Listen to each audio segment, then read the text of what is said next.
It was supposed to be the happiest day of her life. But when the clock struck 4, Ivy, Foster realized that happiness had a cruel sense of humor. The string quartet was playing canon in D. The flowers were perfect. The chandeliers shimmered like captive stars. Yet the groom's side of the altar was empty. He wasn't late. He wasn't coming. For a few long seconds, the world stopped spinning. The whispers started like soft rain, polite, then cruel. Is he running late? Did he get cold feet? Poor thing. Ivy stood there, her back straight, her veil trembling slightly with every shallow breath. Her skin, the color of deep mahogany kissed by sunlight, glowed under the gold light of the hotel ballroom. She was stunning, powerful, and breaking apart inside. Troy Gray, her fiancé, was not just the man she loved. He was her partner at Gray Holdings, one of New York's largest investment firms. They had met in the boardroom, fallen in love over late-night strategy sessions, and built an empire together. Or so she thought. But now, under the judgmental eyes of 500 guests and a dozen cameras, all she had left was silence. Then the doors opened. Every head turned. Every breath caught. And standing there wasn't Troy. It was John Gray, his older brother. The billionaire CEO, the one everyone whispered about. The man with ice in his veins and iron in his smile. He was taller than Troy, with silver-gray eyes that could calm a storm or cause one depending on how he used them. His hair dark and slightly unruly framed a face that looked carved by restraint and regret. He had been watching from the back, waiting for a disaster he clearly saw coming. He started walking down the aisle, slow, purposeful. The tension crackled through the air, stretching thinner with every step he took toward her. Ivy's heart thudded painfully in her chest as John stopped in front of her. The quartet faltered, one of the violins screeching slightly before silence devoured the room. "Where is he?" she whispered, barely audible. John's jaw tightened. He reached up slowly and removed her veil. His fingers brushed her cheek, gentle and deliberate. "Not here," he said. She blinked, trembling. "Did you know I warned him?" John said, voice steady but low enough that only she could hear. He didn't listen. Her breath hitched. The whispers grew louder. Half the audience confused, the other half feeding on scandal. "What are you doing?" she asked, her tone sharp with pain. "I'm getting you out of here," John replied.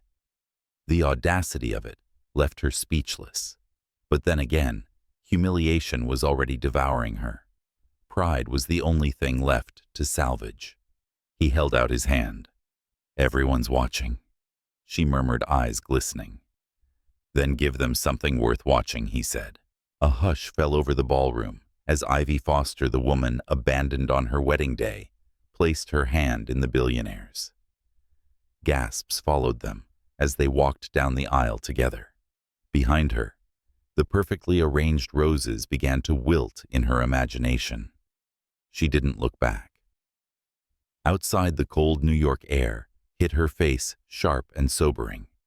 Paparazzi lights flashed instantly. Questions were shouted from every direction. "Where's the groom? Are you leaving together?" Ron raised his arm, shielding her from the cameras. "Don't," Ivy whispered. "What?" "Don't protect me like I'm glass," she said, her voice trembling. John turned to her.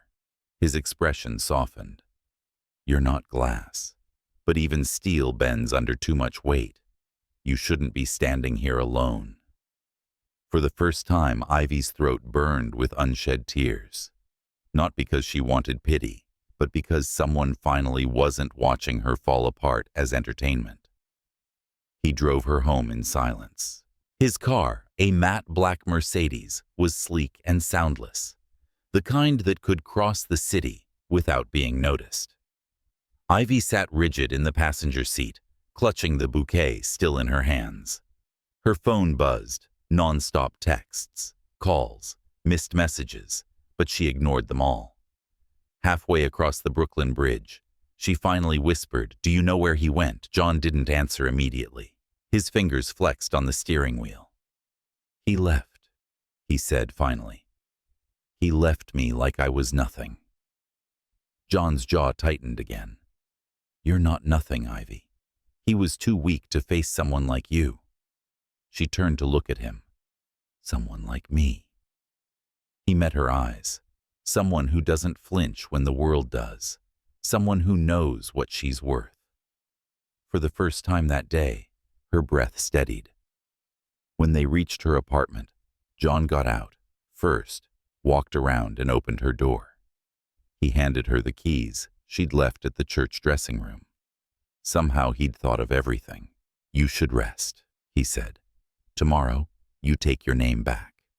She stared at him, searching for an agenda, for a trace of pity. There was none. "Why are you being kind to me?" she asked finally. John didn't smile. "Because you deserved more than he gave you." A pause, then quieter. "And because I saw you first." The words hung in the cold air between them. Heavy, unexpected, dangerous. What she whispered. He shook his head almost to himself. Forget it. And just like that, he turned, got back into his car, and drove away. The taillights faded into the misty glow of the city, leaving Ivy alone in front of her apartment building, alone but somehow not abandoned. Inside, she slipped off the heels that had cut into her feet, dropped the bouquet into the trash, and stood before her mirror. The woman staring back at her wasn't a victim. She was the same Ivy Foster who had worked her way from an underfunded startup to co-running one of Manhattan's largest firms. A woman who'd earned respect, not by name, but by fire. Still, as she looked at her reflection, a single tear slid down her cheek. Not for Troy, but for the version of herself who had believed that love was safe. Outside, her phone buzzed again. She ignored it until she noticed the last message that came through. "From Troy, don't hate me. You'll understand someday." Ivy stared at the screen for a long time. Then calmly, she deleted the message. Her heart still hurt, but her spirit slowly began to burn again. She pulled her hair back, wiped her tears, and whispered to her reflection, "You will not fall apart." That night, she sat on the balcony, city lights shimmering beneath her like scattered diamonds. Somewhere out there, the man who had humiliated her was probably hiding from the world. But she wasn't going to hide. She was going to rebuild. And she didn't yet know it. But the man who had stood beside her, who had walked her out of that church, was about to become the most unexpected chapter of her life.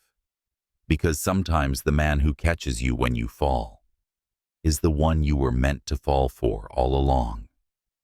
If you've ever loved lost and found yourself again, stay with me. This story isn't about the wedding that never happened. It's about the love that did. Subscribe, stay close, and let's see where Ivy's story takes us next. The morning light in Manhattan had a way of being both cruel and merciful. It exposed everything: creases, regrets, truths. Ivy Foster woke to the sound of the city below, a symphony of car horns and ambition. Her white wedding dress still hung limply over the armchair, a ghost of the woman she had been just 24 hours earlier. She didn't cry, not because she didn't want to, but because her tears had learned discipline long ago. The world expected a scandal, a meltdown, a tragedy they could feed on. Instead, she put her hair into a tight bun, applied a thin line of eyeliner, and dressed in the sharpest suit she owned. The same city that had watched her crumble would now watch her rise. When she stepped into the elevator that morning, every reflection in the mirrored walls seemed to ask, "Who are you without him here?" Answer was simple. Still me. At exactly 8:03 a.m., she walked into the headquarters of Gray Holdings. The lobby was whispering long before she arrived, assistants trading looks, analysts pausing mid-keystroke. Everyone had seen the photos. The runaway groom, the abandoned bride, and the man who had walked her out of the church, John Gray. The moment his name appeared in a whisper near her desk, Ivy felt her pulse skip, not from shame, but from something dangerously close to curiosity. Her heels echoed across the marble floor as she made her way to her office. The automatic glass doors parted with a soft chime, and the familiar scent of espresso greeted her. She placed her handbag down, unlocked her computer, and exhaled. Routine was her refuge.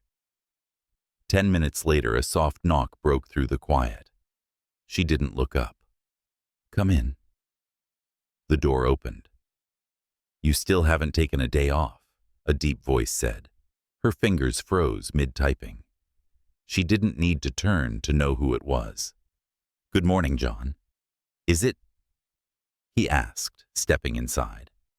His tone wasn't mocking, just matter-of-fact. He closed the door behind him and stood by the window, his reflection merging with the skyline. Ivy leaned back in her chair. "You came to check if I survived the apocalypse." His lips curved slightly. "I came to see if you were still pretending you didn't need air." She finally looked at him. He'd changed since yesterday. The navy suit was gone, replaced by something simpler. He looked human, less untouchable than the CEO the world saw. His tie hung loose, his eyes unreadable. "I'm fine," she said. "You're lying," he replied gently. Her fingers tapped against the desk. "What do you want me to say? That I'm humiliated, that I can't breathe when I see my reflection, that I hate myself for not seeing it coming?" John didn't move closer. He just listened, hands in his pockets. "Say whatever you need to," he said quietly. "Just don't pretend you're okay when you're bleeding." She met his gaze, her defenses trembling like glass in a storm. "You don't know me well enough to read me like that. I know strength when it's misused," he said. "I've spent a lifetime watching people mistake it for peace." Ivy's eyes softened, but she looked away. "I don't need saving. I never said you did." Silence expanded between them, delicate but charged. Finally, she sighed. "Why are you really here, John?" He turned from the window and leaned against the edge of her desk. "Because I spoke to him that morning." Her breath caught. "You what?" He nodded. "He came to my place before the ceremony, said he couldn't go through with it. He looked trapped." Ivy stood abruptly. "Trapped. I gave him everything. My time, my loyalty, my career. And he felt trapped." On's eyes darkened. "That's what cowards say when they can't rise to the level of the person beside them." She froze the truth of his words, cutting deeper than she wanted to admit. He continued. "He told me being with you felt like walking around with a live wire, that you saw too much of him, expected too much, that he wanted to be admired, not challenged." Ivy laughed bitterly. "So I was too much woman for him." John's gaze didn't waver. "No, he was too little man for you." Her throat tightened. The words landed where she'd built her walls the highest. For a moment, neither spoke. The city buzzed outside, indifferent to heartbreak. "You shouldn't be telling me this," she whispered finally. "Maybe not," he admitted, "but you deserve to know the truth. He didn't leave because you weren't enough. He left because you were everything he couldn't be." Ivy sank back into her chair, the weight of understanding pressing down on her chest. "Why do you care?" He looked at her, really looked. "Because I've watched you build empires for men too weak to stand beside you, and I'm tired of watching you forget that you can build one for yourself." Her lips parted, but no words came out.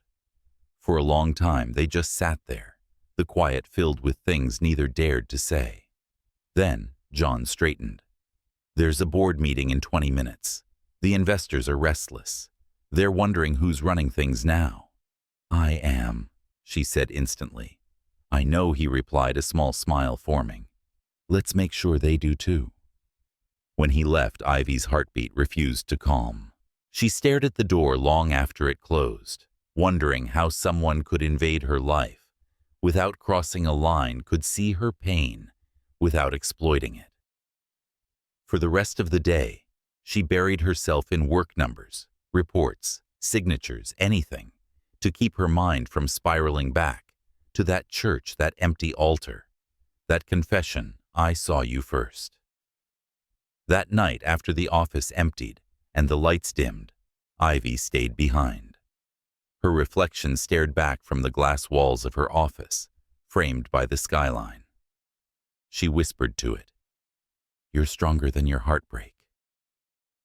Behind her, the elevator dinged softly. She turned and saw him again. John stepped out, sleeves rolled up, holding 2 cups of coffee. "You don't stop, do you?" he said. "Work keeps me sane." He set the cups on her desk. "Coffee keeps you human." She gave a small, reluctant smile. "Are you always this annoyingly composed, only around people who try too hard not to feel?" Her eyes narrowed, amused, despite herself. "You think you have me all figured out?" He shrugged. "No, but I'm starting to understand why Troy couldn't." Her breath hitched. "John, relax," he said softly. "I'm not here to complicate your life. I'm here to remind you it's not over." The honesty in his voice disarmed her. She didn't want to trust it, but part of her already did. They sat together in silence for a while, sipping coffee and watching the city blink to life beneath them. The office felt different at night, less corporate, more human. Finally, Ivy asked, "What do you think happens next?" John looked out the window. "You rebuild. You make this company yours. You stop letting other people define the story you're in. And you?" He turned to her. "I make sure no one ever underestimates you again."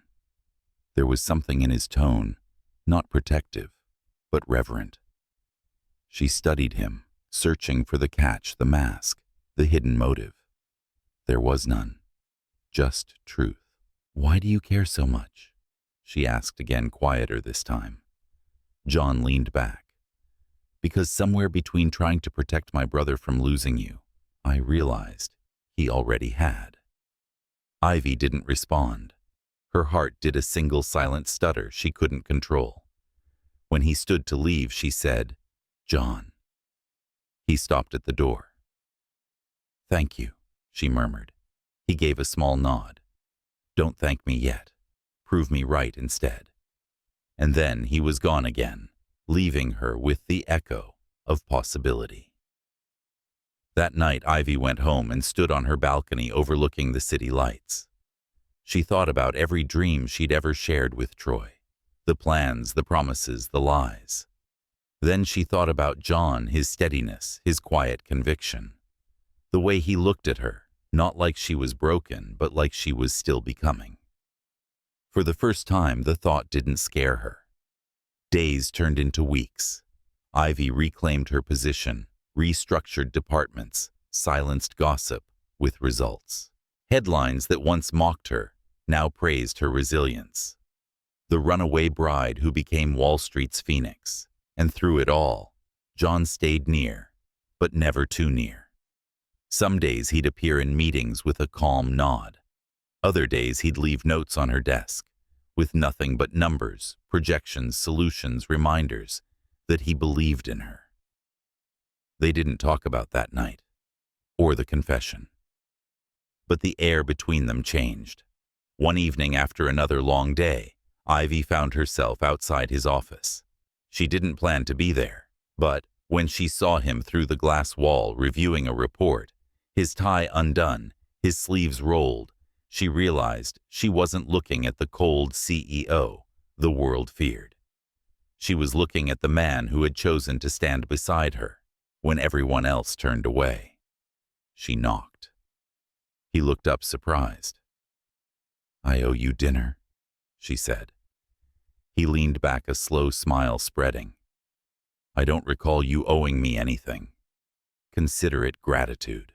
He studied her for a moment, then stood.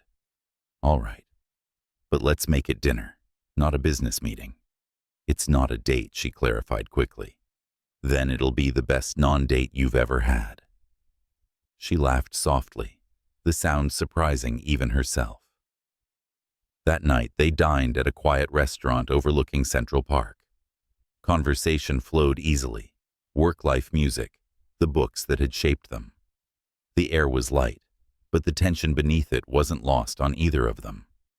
When dessert came, John leaned forward, his voice calm but deliberate. "I didn't mean for us to become whatever this is, but I'm not sorry it did." Ivy looked at him, her chest tightening. "You don't even know what it is." "Then let's not label it," he said. "Let's just not run from it." Something in his tone, the steadiness, the lack of demand, made her want to believe him. As they left the restaurant, a cool breeze swept through the streets. He offered his jacket. She hesitated, then accepted. The scent of him lingered, clean, warm, familiar. At her door, she turned to him. "John." He waited. "I'm not ready for anything." "I know," he said. "That's why I'm still here." She blinked, caught between fear and hope.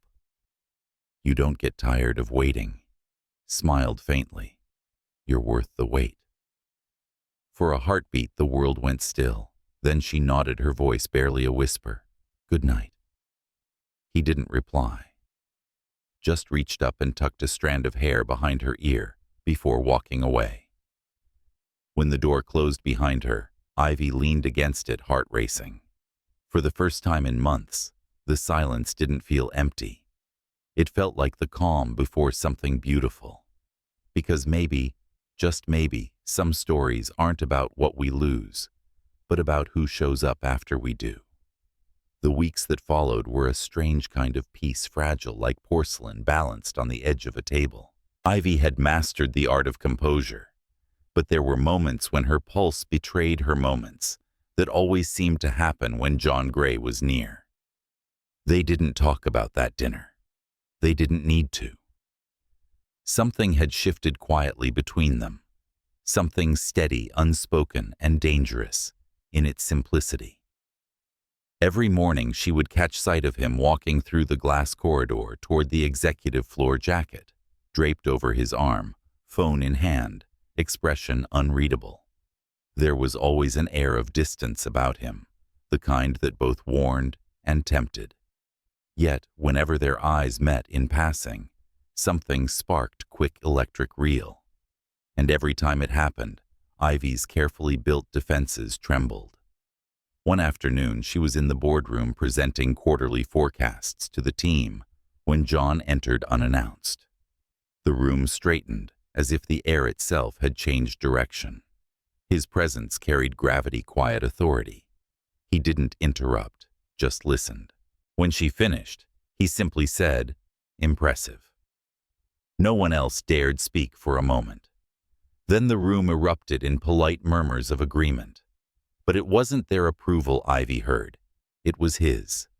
After the meeting, as the others filed out, she stayed behind, gathering her papers with mechanical precision. John lingered by the window, watching the city stretch endlessly below. "You didn't have to come," she said without looking up. "I didn't." He agreed. "I wanted to."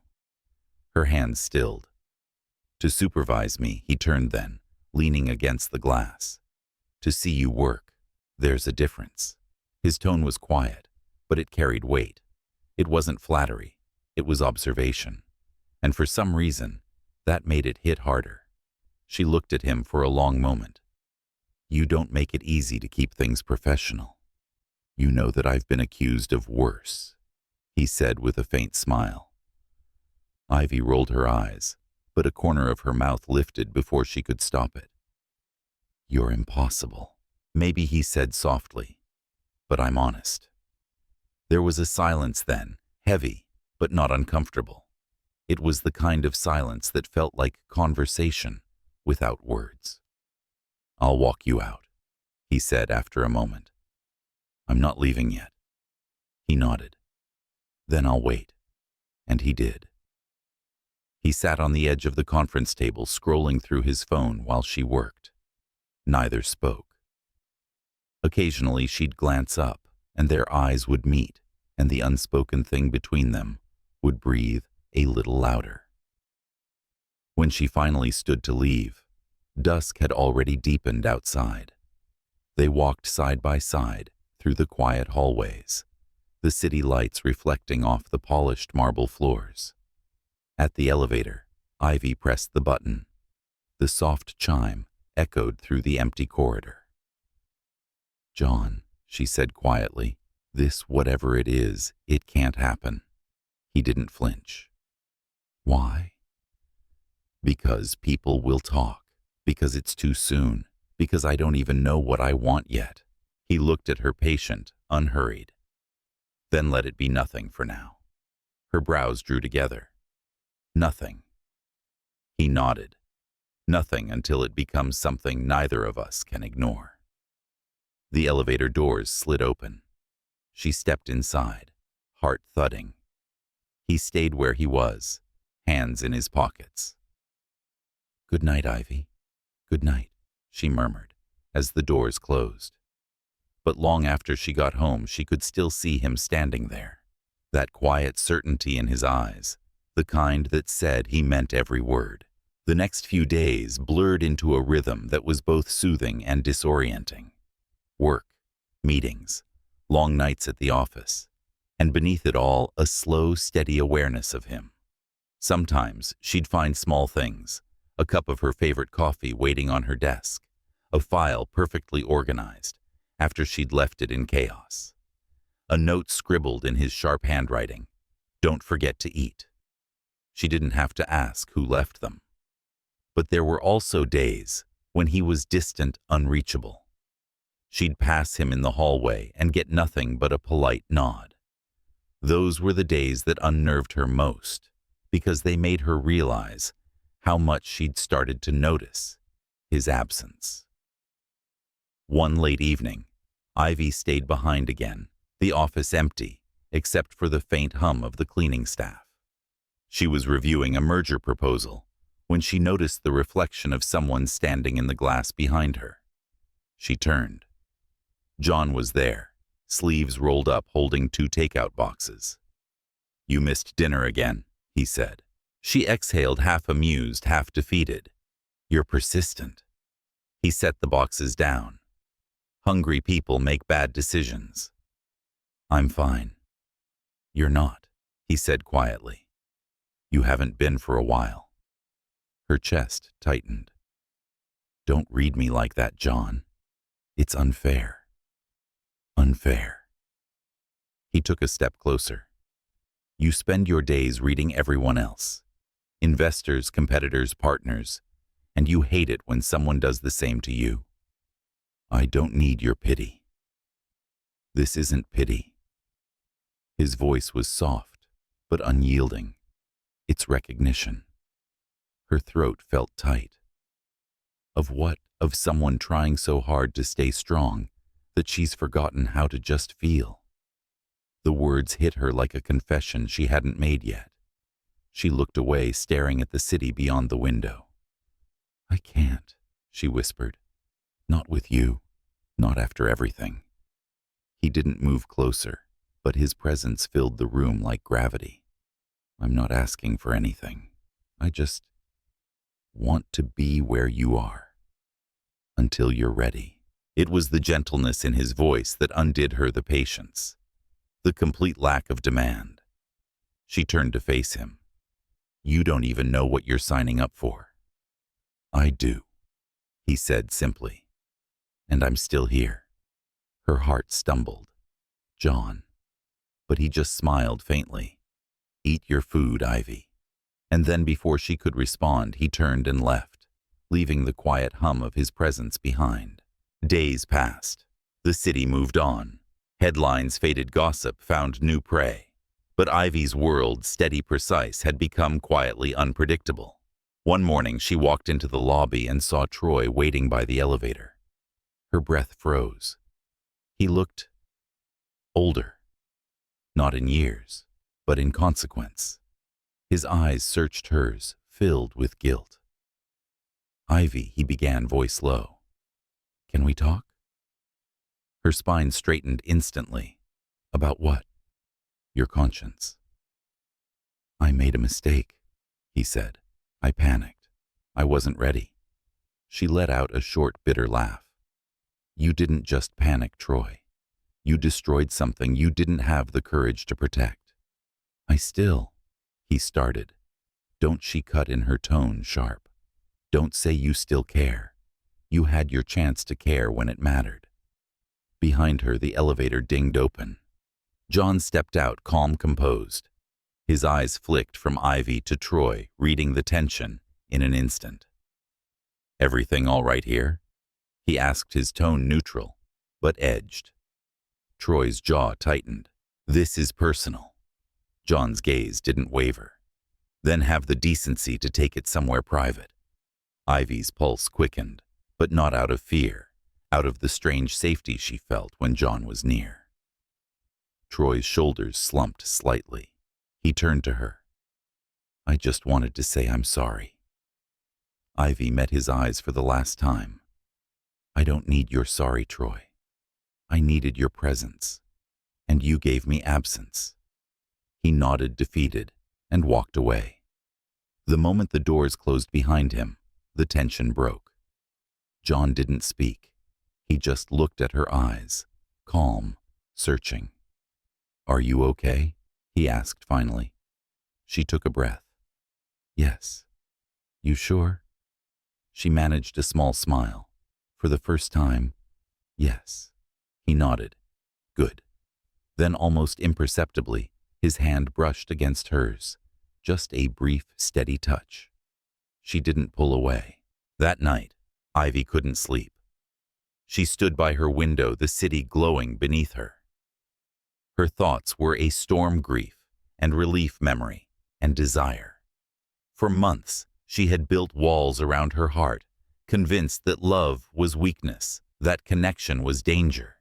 But now those walls felt less like protection and more like a prison. And somewhere deep down, she knew John was already dismantling them, one quiet gesture at a time. A week later, they attended a charity gala together, not as a couple, but as allies. Or so they told themselves. The event was held at the Plaza, the same hotel where her wedding had been. When Ivy stepped into the grand ballroom, a shiver ran down her spine. The chandeliers, the music, the murmuring crowd, it was all too familiar. John noticed. "You want to leave?" "No," she said, straightening her shoulders. "I want to walk through this place without shaking." He offered his arm. "Then let's do that." Together they crossed the room. Heads turned, cameras flashed. Ivy held her head high, her smile calm but fierce. A journalist whispered, "Is that the same woman who was left at the altar?" John's voice was low but firm. "No, that woman doesn't exist anymore." And in that moment, Ivy realized he was right. She wasn't the same. She was no longer waiting to be chosen. She was choosing herself, and perhaps in doing so, she was also choosing him. Later that night, as they stood on the terrace overlooking the city, John said quietly, "You handled it beautifully." "So did you," she replied. He smiled. "You think I was handling it? I was surviving you." She turned to him, half laughing, half breathless. "That sounds dangerous." "It is," he said softly, "but I've never been good at staying safe." The wind brushed between them, cold and electric. For a moment, neither moved. Then slowly, almost as if gravity made the decision, she leaned in. He met her halfway. The kiss wasn't rushed. It was steady, inevitable, like an answer that had been waiting all along. When they finally broke apart, she whispered, "What happens now?" He looked at her eyes, unreadable but tender. "Now we stop pretending. This is nothing." And as the city lights shimmered below, Ivy realized something she hadn't understood before, that healing wasn't about forgetting the pain. It was about finding someone who helped her remember without breaking. Because sometimes love doesn't arrive to rescue you. It arrives to rebuild you. For a brief stolen moment, Ivy thought the world might let them breathe. She was wrong. The morning after the gala, New York's gossip machines ignited like dry tinder. Headlines screamed across tabloids and business columns alike. "The Runaway Bride," "Returns but Not Alone," and CEO John Gray and his brother's ex-fiancée. Too close for comfort, the internet did what it always did: magnified, twisted, speculated. Photos of them walking through the ballroom arm in arm, smiling beneath the chandeliers, went viral within hours. Every gesture, every glance between them became a theory, a scandal, a story that everyone thought they owned. When Ivy arrived at the office that morning, the silence was deafening. Conversations stopped mid-sentence. Screens flickered with half-hidden articles. Her heels clicked sharply against the marble, echoing through the air, like the sound of composure itself. She refused to flinch. But inside she was shaking. Her phone buzzed with messages from friends, acquaintances, and a few people who had never cared until now. Some were sympathetic, some were cruel, and some from old investors carried veiled warnings. John's assistant appeared at her door before she could even take off her coat. "Mr. Gray asked for you in the boardroom," he said quietly. Ivy drew a breath. Of course. She walked in with her chin high, the door clicking shut behind her. John was standing by the long glass windows, overlooking Fifth Avenue, his expression unreadable. The city reflected in the panes behind him, a restless ocean of ambition and judgment. He turned when he heard her. "You've seen it. I've lived it," she replied. Their eyes met, steady, unflinching, but shadowed. "I knew it would come," she said softly. "I just didn't think it would feel this loud." He exhaled. "It always does." She walked to the table, placing her folder down, her movements calm and deliberate. "So, what's the damage?" He hesitated for half a heartbeat. "Investors are calling. The board wants clarification. They think it's a conflict of interest." A dry laugh escaped her lips. "Of course they do. I can handle them," he said, his voice steady but tight. She looked at him sharply. "And make it worse?" "No, John. The last thing we need is the CEO defending the woman everyone thinks he's sleeping with." His jaw flexed. "They're wrong about you. They don't care," she said, her voice rising slightly. "The truth doesn't sell as well as the story." He moved closer, his voice low. "Then let's change the story." Her pulse quickened. "And how do you plan to do that?" He looked at her for a long, measured moment. "By letting them see what's real." She frowned. "John." But he didn't give her a chance to finish. "You've built everything on strength, Ivy. On silence. But this time, silence looks like guilt. Let me stand beside you publicly. You think parading around together will make this better?" she asked, disbelief in her tone. "No," he said quietly, "but it'll make it true on our terms, not theirs." For a moment she said nothing. Her mind raced through possibilities. Headlines, whispers, the board's disapproval, the vultures who would feast on every move they made. And yet somewhere deep inside, a steadier voice whispered, "He's not wrong." She sank into the nearest chair, pressing her fingertips against her temples. "This isn't the way I imagined. Whatever this is." John's gaze softened. "You think I imagined any of it?" That silenced her. He crouched slightly so that their eyes were level. Let them talk. Let them write. They'll tire eventually. But what you and I are building, if it's real, it'll outlast their noise. Her eyes flicked to his. And if it's not, then we'll know soon enough. The honesty in his voice disarmed her completely. No promises, no theatrics, just truth. She sighed, exhaustion mixing with something dangerously close to surrender. You're infuriating. His lips curved slightly. You've mentioned that before. When she stood to leave, he said softly, I'll handle the board meeting. You don't have to come. Oh, I'm coming, she said, squaring her shoulders. They can talk about me, but not without me. The boardroom that afternoon was filled with power, the kind that weighed down the air. 11 members sat along the polished oak table, their faces a blend of curiosity and quiet judgment. Ivy walked in first, head high, posture immaculate. She greeted them each by name, her tone cool but steady. John followed moments later, his presence immediately commanding the room. He didn't sit beside her. He stood behind her just far enough to let everyone see who stood with whom. The questions came fast. The insinuations came faster. Mr. Gray, do you think it's appropriate to continue professional relations with Ms. Foster given recent events? I think it's appropriate to retain the best strategist this company has.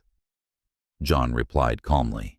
And the nature of your relationship, another pressed. John's gaze hardened. Is irrelevant to the numbers in front of you. And if any of you prefer tabloid speculation over quarterly performance, I suggest a career change. A few shifted uncomfortably. Ivy's lips twitched, but she stayed silent. After a long, tense hour, the meeting adjourned. As they stepped outside, Ivy finally exhaled. You didn't have to defend me like that, she said. He looked at her. I wasn't defending you. I was defending truth. The sincerity in his tone made her throat tighten. Still, she said softly, Thank you. He nodded once. Always. But the world outside the boardroom was less forgiving. That night, a gossip show aired a segment featuring the photos from the gala. The host's voice dripped with mock sympathy. Looks like the billionaire's brother found comfort in the arms of his ex's bride, the woman said with a gleeful smirk.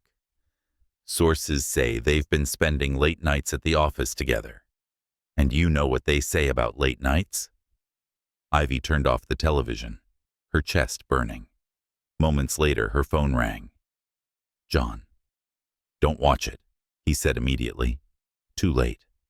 He was silent for a moment. I'll call our legal team. No, she said. No more fighting shadows. I'm done reacting.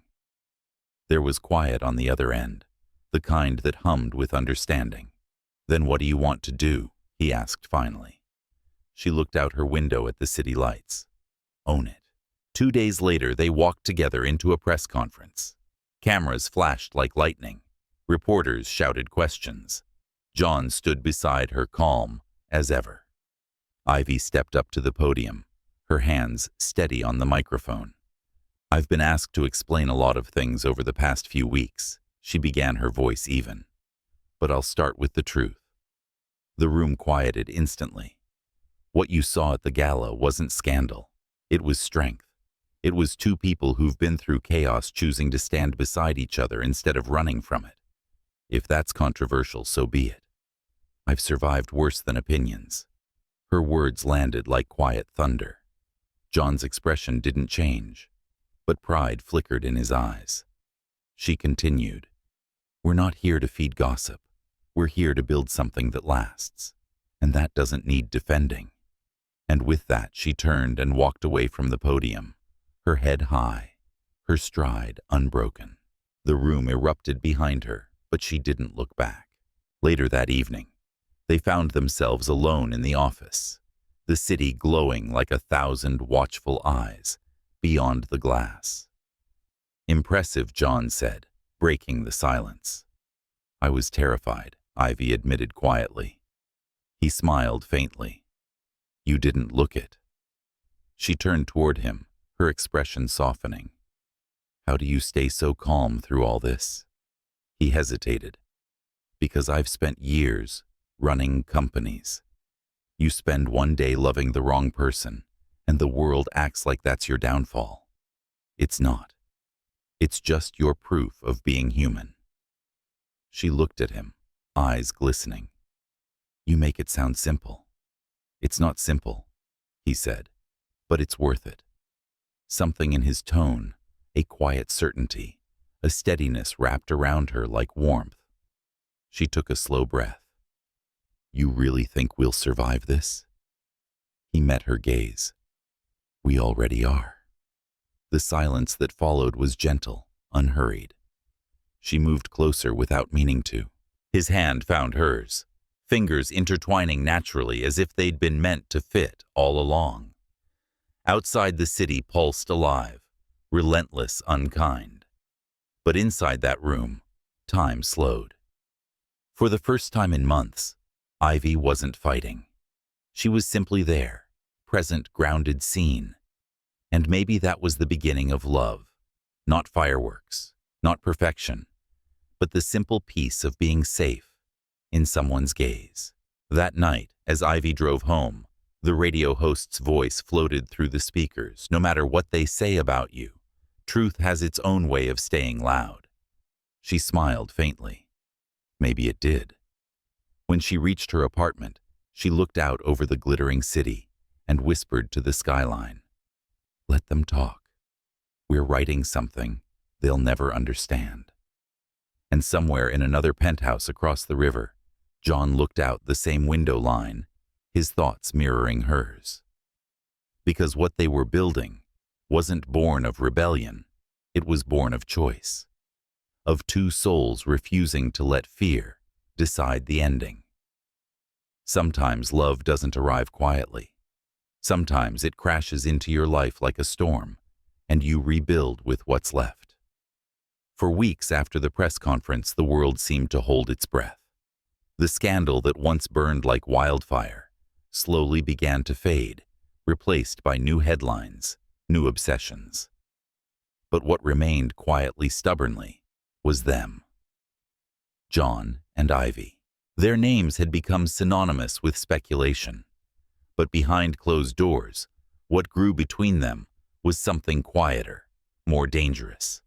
Something the world couldn't label because it refused to fit into anything familiar. They didn't speak of love. Not yet. They spoke of timing, of trust, of rebuilding. They worked late. They walked together through the city when it was half asleep. Sometimes they said nothing at all, and it was enough. But under that calm surface, the truth was shifting. One Friday night, Ivy found herself standing outside John's apartment. She hadn't planned to be there. The day had been relentless, a confrontation with the board, a flood of press requests, and the slow exhaustion that came from being watched too closely for too long. She didn't text before she rang the bell. The door opened. He looked surprised for half a second, then concerned. Ivy. She inhaled, steadying her voice. I didn't know where else to go. His eyes softened immediately. You're always welcome here. She stepped inside her heels, clicking softly on the dark wooden floors. The apartment was minimalist, warm, all clean lines, and soft light. It smelled faintly of cedar and coffee. He took her coat, without a word, hanging it neatly. Do you want tea? She nodded. When he handed her the cup a few minutes later, their fingers brushed. She hadn't realized how much she'd been holding in until that moment, how exhausting it was to be strong for everyone else. She set the cup down, her composure cracking. I thought I could handle everything. I thought I could face it all, smile through it. But tonight I just... She stopped, unable to finish. John didn't interrupt. He crossed the room, knelt in front of her, and gently took her hands. You don't have to be strong all the time. Her throat tightened. It's all I know how to be. Then let me hold the weight for a while. The words broke her. She didn't cry often, but when she did, it came quietly, tears slipping down her cheeks, silent, dignified. John didn't try to stop them. He just stayed there, steady and still, until her breathing evened again. When she finally looked at him, her voice was barely above a whisper. How do you do it? Do what? Stay calm when everything's falling apart.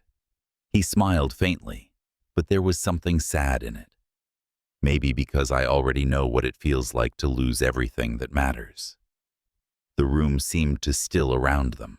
She wanted to ask, "What did you lose?" But she didn't. Instead, she said softly, "You make it sound easy." "It's not," he said, "but it's easier with you here." Her pulse stuttered. "John," he interrupted gently. "You don't have to say anything." And maybe that was what made it so impossible to resist the way he never asked for more than she could give. He stood extending his hand. "Come on, you look like you need quiet." She let him lead her to the balcony. The city stretched beneath them, alive and endless, a constellation of restless light. The night air was cool, brushing against her skin like a memory. They stood in silence for a long time. Finally, she asked, "Do you ever wish things were different, that this was easier?" He thought for a moment. Easier, yes. Different, no. She turned to look at him. Why not? Because if it had been easy, he said, I might never have seen you for who you really are. The sincerity in his voice hit her like a current. She looked away, heart pounding too fast. You always know what to say. No, he murmured, stepping closer. I just finally stopped saying the wrong things. And before she could think, he reached up and brushed a strand of hair from her face, his fingers grazing her cheek. She didn't move. The world seemed to narrow to that single moment, the quiet between them, the hum of the city, the thud of her heartbeat in her ears. Tell me to stop, he whispered, but she didn't. When he kissed her, it wasn't urgent. It wasn't rushed. It was slow, deliberate, like a question asked and answered all at once. A kiss that didn't demand. It simply became. When they broke apart, she rested her forehead against his chest, breathing in his quiet steadiness. This isn't supposed to happen, she said softly. Maybe not. He murmured, his hand at her back. But it's real. They stayed like that for a long while, the night folding around them like a secret. The next morning, sunlight spilled across the apartment. Ivy woke on the couch, wrapped in a blanket that wasn't hers. The faint scent of coffee drifted from the kitchen. John was there, reading something on his tablet. When he saw her stir, his expression softened. You fell asleep before I could convince you to take the bed. I wasn't that tired, she murmured, sitting up. You were, he said, smiling slightly. I've never seen anyone look so peaceful while dreaming of spreadsheets. She groaned softly. Please tell me I didn't snore. He laughed. You didn't. There was warmth in the air, a domestic stillness that felt dangerously close to comfort. As she sipped the coffee he handed her, she studied him. Do you ever think about what happens next? He paused. All the time. And I think we've both spent too long trying to survive what broke us, he said. Maybe it's time we start living what we're building. She looked down at her cup, her fingers tracing the rim. That sounds like a risk. He met her gaze. It's the only thing worth risking. Something inside her shifted, then a quiet, irreversible click. The moment when fear doesn't vanish, but it stops deciding for you. I don't know if I can promise anything, she admitted softly. I'm not asking for promises, he said. Just honesty. She smiled faintly. You always make it sound so simple. It's not simple, he said, leaning back against the counter. but it's real. And that's more than most people get. Over the next few weeks, their rhythm changed. Not dramatically, not in ways others could see, but in subtler threads. An extra cup of coffee waiting on her desk. His jacket draped over the back of her chair after late meetings. A hand brushing hers as they passed each other in the hallway, just long enough to remind her that she wasn't imagining any of it. But love, real love, doesn't grow without consequence. And the world never stays quiet for long. One morning, a news article hit the front page again. This time it wasn't gossip. It was accusation. A leaked report claimed Ivy had been favored in company contracts, that her closeness to John had influenced decisions. The board demanded an internal review. By noon, cameras were camped outside the building again. When Ivy stormed into John's office, her face was pale but furious. "Who leaked this?" "We don't know yet," he said. "But we will. I don't care what they say about me," she said through clenched teeth. "But you, your reputation." He cut her off. "Stop worrying about mine. You've done nothing wrong." She met his gaze, her anger trembling beneath the surface. "They're going to tear everything apart, everything we built. Then we'll rebuild it," he said firmly. Her voice cracked. "How can you be so calm? Because I believe you," he said quietly. "And because I'm not going anywhere." Tears welled in her eyes, angry, helpless ones. "You don't know what it's like to be doubted just because you care for someone." He stepped closer. "I do now." That silenced her. He reached for her hand. "We'll get through this, together." And even though fear still twisted inside her, she nodded, because when he said together, it didn't sound like a promise. It sounded like truth. That evening, as the storm of speculation raged outside, Ivy sat alone in her office. The city lights shimmered beyond the glass walls, 1,000 strangers, living 1,000 different stories. Her phone buzzed a text from John. "Look outside." She frowned and stood. Across the street, the lights on the top floor of the opposite building blinked once, then again, slow, deliberate. Her lips curved. She knew what it meant. "I'm still here." For the first time that day, she smiled, because sometimes reassurance doesn't come from words. It comes from knowing someone is fighting the same battle from across the street. That night, as rain began to fall over the city, Ivy whispered to the darkness, "Let them doubt. We'll prove them wrong by staying. Because love, real love, doesn't always roar. Sometimes it whispers, 'I'm still here,' over and over, until the world has no choice but to listen." The rain had stopped, but the city still shimmered with the residue of stormlight. It was one of those nights when New York felt like it was holding its breath, waiting for something to break. Inside the office, the glow from Ivy's computer screen cast a soft halo across her face. The air was quiet, too quiet, except for the low hum of the city below. She hadn't left the building in hours. Outside, the media frenzy had grown meaner, hungrier. Words like conflict, favoritism, nepotism floated through headlines she didn't dare read anymore. But the worst part wasn't the noise. It was the silence from people she'd once trusted. Emails went unanswered. Calls were suddenly missed. Colleagues who once smiled now avoided eye contact in the hall. The same people who'd praised her for her brilliance were now whispering about how she'd earned her success. It wasn't the first time the world tried to break her, but it felt different this time, because she wasn't fighting just for herself anymore. The door opened quietly. John stepped in the city's fading light, cutting across his face. "You're still here," he said softly. "I could say the same," she replied without looking up. He walked closer, setting 2 cups of coffee on the desk. We have the results of the internal audit.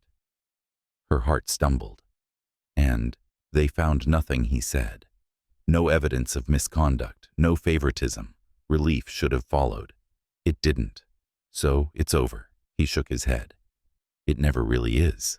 They'll just move the story to something else. She closed her laptop, leaning back in her chair. You make that sound like a good thing. It's not, he said. It's just the truth. The room fell into a silence so fragile that the sound of her heartbeat felt too loud. You should take a break, he said finally. Disappear for a few days. Let the noise die down. She looked at him. And leave you to handle everything alone. He smiled faintly. I've handled worse. I know, she said quietly. That's exactly why I'm not leaving. Something in his eyes softened. Pride, worry, and something else that lived in the spaces between words. You don't have to prove anything, Ivy. Yes, I do, she whispered. Not to them, to me. He didn't argue. He knew better than to try. Instead, he reached across the desk and placed his hand over hers. His touch was steady, grounding. Then promise me one thing. What? When this is over, you'll remember who you were before all this. She looked at him, really looked at the quiet strength in his gaze, the fatigue behind his control, the small scar near his jaw she'd never noticed before. I don't think I'll ever be that person again. His thumb brushed lightly against her hand. Then be someone better. Her breath caught, and for a long moment, they just sat there, connected by silence and everything it carried. 3 days later, the investigation went public. The company released a formal statement clearing Ivy of all wrongdoing. It should have been a victory. Instead, it became another headline. Gray Holdings defends executive. Amid scandal, love, or loyalty, the noise was endless. But in the quiet between stories, something began to shift. The board issued a vote of confidence. Investors started to return. The city's gaze moved elsewhere. But Ivy wasn't the same. The experience had left a mark not visible, but deep. She smiled when she needed to lead meetings flawlessly, and went home to silence that pressed too heavily against the walls. And John, he felt the weight too. Not because of the company, but because of the distance he could feel growing between them, small but steady. One evening, as they stood in the empty lobby long after everyone had gone home, he said quietly, "You're pulling away." She turned, startled. "I'm just tired." He shook his head. "No. You're scared." Her lips parted, but the words died before reaching her throat. "You think if you step too close, it'll all fall apart?"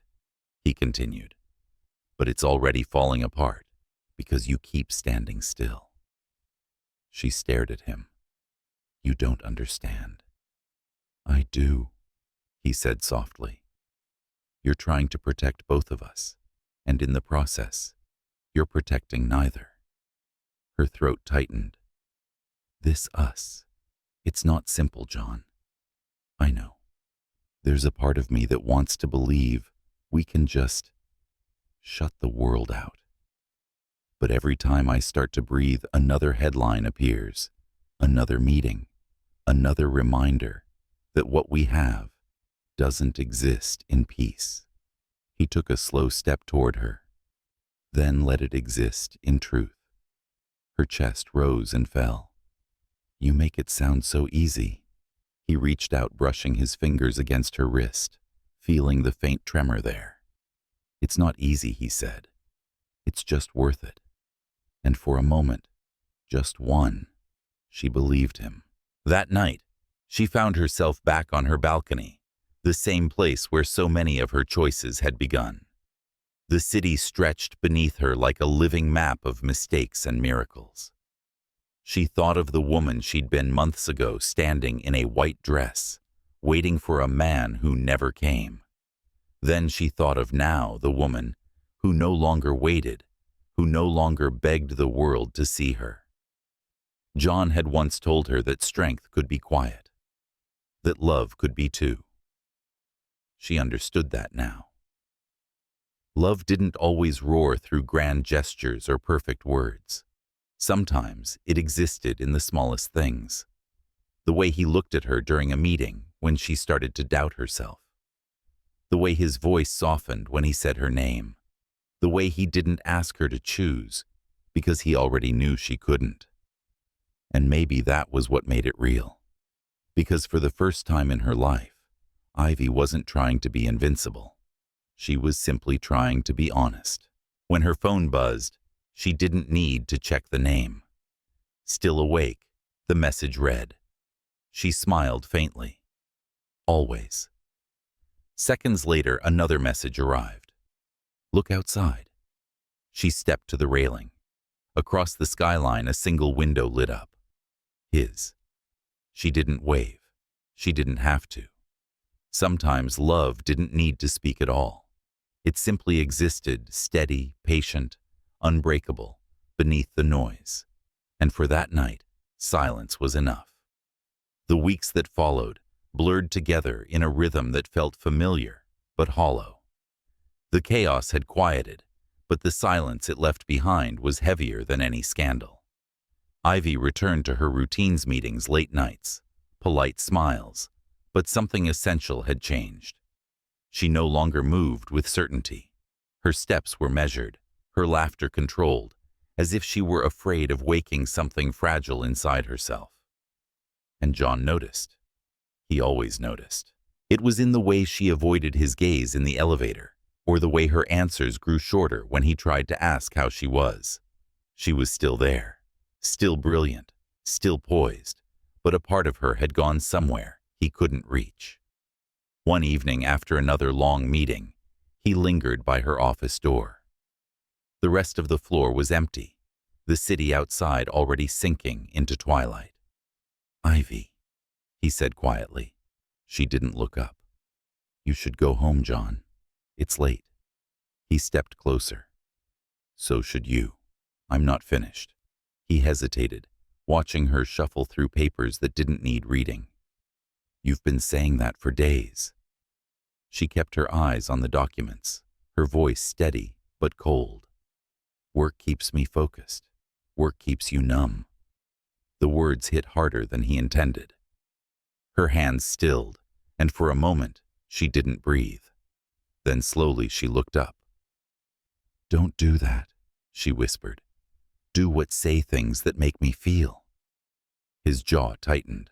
Maybe feeling is the only thing you haven't allowed yourself in months. She pushed her chair back, the sound scraping the air between them. You think I haven't felt enough?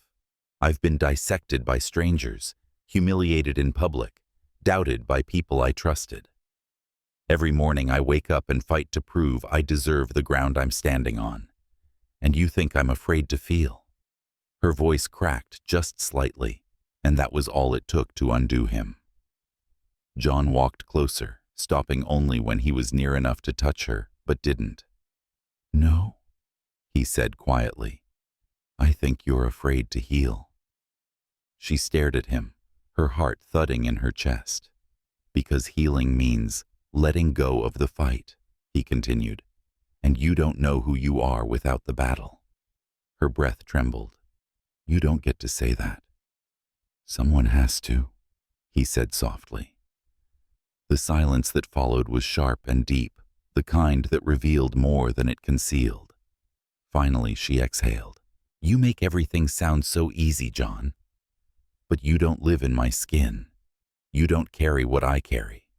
He took another step, his voice lower now. Then let me carry it with you. Her eyes glistened, but she shook her head. You can't. You shouldn't. Maybe not, he said, but I will anyway. Something in her cracked the last thread of restraint. She turned away, walking to the window, trying to hide the tears that burned her eyes. You shouldn't have to fight for me, she said, her voice breaking. I'm not worth all this. Behind her, he spoke softly, but firmly. Don't say that again. She closed her eyes. John, I mean it, Ivy. Don't you ever say that again. The quiet authority in his tone made her turn. His expression was calm, but his eyes, those eyes carried every word he'd never said aloud. You think I'm here because it's easy? He asked. You think I stayed because it's convenient? You have no idea what it costs me to stand this close to you and not lose control. Her heartbeat stumbled. Then why stay? He smiled faintly, a tired, beautiful kind of smile. Because when I'm near you, the noise makes sense. For a moment, neither spoke. The city lights flickered behind them, painting them in silver and gold. Finally, she whispered, You make it sound like I'm your piece. You are, he said, and that terrifies me. Her breath hitched, and for a second she wanted to run, not from him, but from the way his words made her chest ache. Instead, she turned back toward the window. What happens when peace stops being enough? He walked to her side. Then we find something stronger. His hand brushed against hers, a simple human touch. Yet it felt like confession. She didn't pull away. Outside, thunder murmured faintly in the distance, rolling through the horizon like a warning. Ivy spoke softly, almost to herself. Do you ever think we met at the wrong time? All the time? He said. But the right time doesn't exist. Only the right person does. She smiled barely. That's not fair. Neither is falling in love, he murmured. The words hung there quiet, deliberate, terrifying. She turned to him slowly, her eyes searching his face. You said it. I know. And you meant it. I always have. Her throat tightened. John. He reached up gently, tucking a strand of hair behind her ear. You don't have to say it back. Not yet. I don't want to hurt you. You won't, he said simply. You already could have a dozen times, and you didn't. The sound of rain returned soft and steady against the glass. They stood there in silence, the kind that didn't ask for promises, the kind that just existed, raw, real, alive. Ivy finally spoke, her voice trembling but clear. I'm still afraid. Then let's be afraid together, he said. She looked at him, her walls lowering inch by inch until there was nothing left but truth. Okay, she whispered. John nodded, his voice barely audible. Okay. And for the first time in a long time, neither of them reached for control. They simply stood side by side as rain washed the city clean, and somewhere deep within the quiet, where fear met hope, something unspoken began to heal. The morning came softly, too softly, for a city that never slept. Sunlight spilled through the tall windows of Ivy's apartment, brushing over the faint trace of rain on the glass. The world outside had begun to move again, unaware that something inside her had quietly, irrevocably changed. For the first time in months, she didn't wake to a flurry of news alerts or anxious thoughts. She simply lay there, eyes open, listening to the rhythm of her own breathing, slow, steady, alive. She thought about John, not the man the world speculated about, not the headlines or the accusations, but the quiet version of him that no one else saw. The one who waited outside her building on nights when she couldn't face the silence. The one who knew how to say nothing when words would have broken her. She rose, poured herself a cup of coffee, and stood by the window. The city gleamed below, unbothered, unapologetic, exactly as it always had been. Yet she no longer felt like its prisoner. Somewhere deep down she knew the storm had finally passed. Later that day, she found herself walking toward the park where it all began, where she had once wandered heartbroken and lost after being left at the altar. It felt like another lifetime. The air was cool, the trees whispering in soft patterns above her. And then she saw him. John stood by the fountain, hands in his pockets, waiting. He didn't wave or call her name. He just looked up when he felt her presence, that unspoken connection that had always existed between them. For a long moment, neither spoke. Finally, she said, "You always find me." He smiled faintly. "Maybe you were never lost." She walked closer, the sound of water filling the silence between them. "Everything's changed." "Yes," he said. "It has." There was no tension now, no hesitation. The chaos of the past months had burned away everything unnecessary, leaving only truth behind. She studied his face. "Do you ever regret any of it?" He shook his head slowly. "Regret? No. Pain, yes. Fear constantly, but not regret." Her voice softened. "Even with what we lost." He took a breath. "What we lost taught us how to love what stayed." Something in her chest broke, not painfully, but like ice melting after a long winter. They sat down on a nearby bench, the world moving around them, but not touching them. "I thought love was supposed to fix things," she said quietly. "Make you whole again." "It doesn't," he replied. "It just gives you someone to hold while you rebuild yourself." She turned to him. "So what are we now?" He met her gaze. "Not broken, just becoming." The simplicity of his answer undid her. She looked down at her hands, the same hands that had once trembled from anger, from heartbreak, from fear. Now they rested still warm between his. "You changed me," she whispered. "No," he said gently. "You just stopped pretending you were fine." She laughed softly, tears glinting in her eyes. "You always know the right thing to say, only because you always tell me the truth first." The breeze picked up, scattering the faint scent of rain through the air. Around them, life continued. People walking dogs, children chasing each other through the grass, the sound of a violin somewhere in the distance. And Ivy realized something. The world hadn't stopped for her pain, but somehow she had learned to move with it.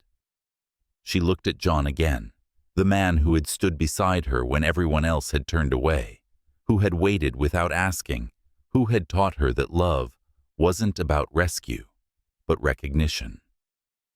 "I don't know where this goes," she said softly, "but I know I don't want to face what comes next without you." His hand tightened around hers. "Then don't." There was no grand declaration, no cinematic kiss under the rain. Just two people who had walked through the wreckage of their lives and somehow found each other standing at the end of it. And maybe that was what real love looked like. Not perfection, not destiny, but choice. The quiet daily choosing of someone who stays, even when it would be easier to leave. John looked at her, his voice low and certain. "You know I never wanted to save you." "I know," she said. "You just refused to let me disappear." A small knowing smile curved her lips. "That's worse," he chuckled. "I'll live with that." She leaned her head against his shoulder, feeling the steadiness of him, solid, constant, real. For the first time in forever, she wasn't trying to prove her strength. She didn't need to, because he didn't love her for being unbreakable. He loved her for being human. They sat like that for a long time, saying nothing. The fountain kept its rhythm. The wind carried laughter from somewhere far away.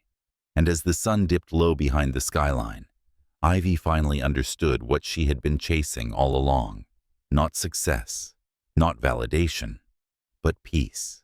The kind that came from knowing she had walked through the worst and still had the courage to love again.